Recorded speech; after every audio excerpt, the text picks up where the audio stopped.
IBN 7 हौसला है।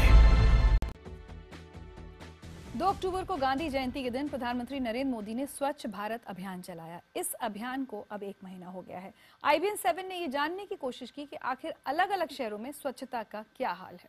क्या वाकई में लोग इस अभियान से जुड़े हैं? क्या साफ सफाई लोगों की आदत पे शुमार हुई है या नहीं?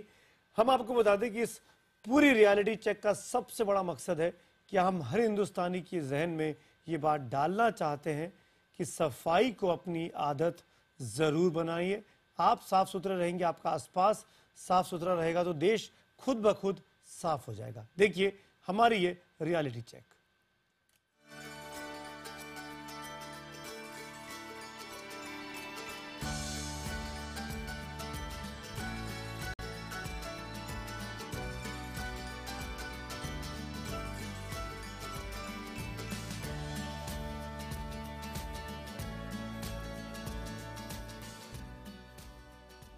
बड़ी खूबसूरती से, बड़े आधुनिक तरीके से टेक्नोलॉजी का इस्तेमाल करते हुए जिस तरह से उन्होंने ये स्वच्छ भारत अभियान को लॉन्च किया है, मुझे लगता है कि इसकी वजह से बहुत सारे लोग, बहुत सारे यंगस्टर्स, यूथ जो हैं वो जुड़ रहे हैं।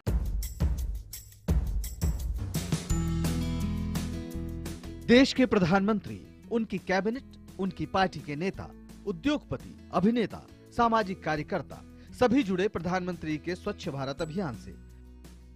लेकिन क्या हम पर और आप पर भी असर हुआ इस अभियान का? IBN 7 ने कई शहरों में यह जानने की कोशिश की कि क्या सफाई अभियान ने आपकी आदत बदली। चलिए सबसे पहले मुंबई ले चलते हैं, वहां जहां बीजेपी अध्यक्ष अमित शाह ने 2 अक्टूबर को खुद सफाई की थी। 1-2 दिन यहां सफाई चली, लेकिन स्टेशन के बाहर अभी भी गंदगी का साम्राज्य है। प्रधानमंत्री की जो अभियान था उसके अंतर्गत 2-3 दिन उन्होंने सिर्फ फोटो सेशन के लिए काम किया है। अभी देख रहे हैं वैसे गंदगी वैसे ही दिख रही है। यहाँ भी देखोगे कचरा सब पड़े रहता है, वो नॉर्मल आते जाते पब्लिक ही फेंकेगी। Now I guess it's again the same. कचरा वापस है, people keep on spitting, keep on throwing. सवाल यह है कि अगर लोग जागरूक नहीं होंगे तो सफाई अभियान कामयाब कैसे होगा? हमने अपनी आंखों से जयपुर रेलवे स्टेशन पर पसरी गंदगी की तस्वीरें देखी, लेकिन जैसे ही इस गंदगी की खबर IBN 7 पर चली, 24 घंटे में तस्वीर बदल गई। रेलवे अधिकारी स्वच्छता अभियान में लोगों को जोड़ते नजर आए। सफाई की मशीनें दौड़ने लगी और झाड़ू भी चलने लगे।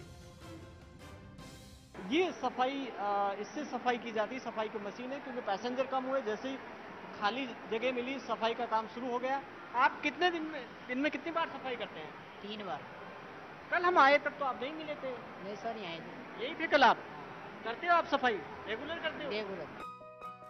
भोपाल के छोला दशहरा मैदान में 2 अक्टूबर को मुख्यमंत्री शिवराज सिंह चौहान ने खुद अपने हाथों से सफाई की थी। उन्होंने झाड़ू लगाया था, लेकिन अब 1 महीने बाद फिर गंदगी हर तरफ दिखाई दे रही है। बाजारों में खाने पीने की दुकानों के सामने कचरे का ढेर लगा है। मोदी जी का जो सफाई अभियान है, गंदगी न करना, उसमें तो हम साथ देना चाहते हैं, लेकिन बिगड़ नगर निगम कर्मचारी यदि वो साथ नहीं देंगे तो मुश्किल होता है। सतना जिले में तो हमें अस्पतालों और निजी नर्सिंग होम से निकलने वाला बायो वेस्ट सड़क पर खुले में फीका मिला। न अस्पताल अपनी जिम्मेदारी निभा रहे हैं, न प्रशासन। स्वच्छ भारत अभियान की जमीनी हकीकत क्या है, ये जानने के लिए बहुत ज्यादा मेहनत नहीं करनी पड़ती, क्योंकि हर गली में गंदगी बदबू से स्वागत करते मिल जाती है। प्रधानमंत्री नरेंद्र मोदी ने नींद से तो जगाया है, मगर लंबे वक्त तक नींद में रहने के बाद नगर निगम और जनता दोनों का खुमार अभी बाकी है। बिहार की राजधानी पटना में भी हमें हर तरफ गंदगी का आलम ही देखने को मिला।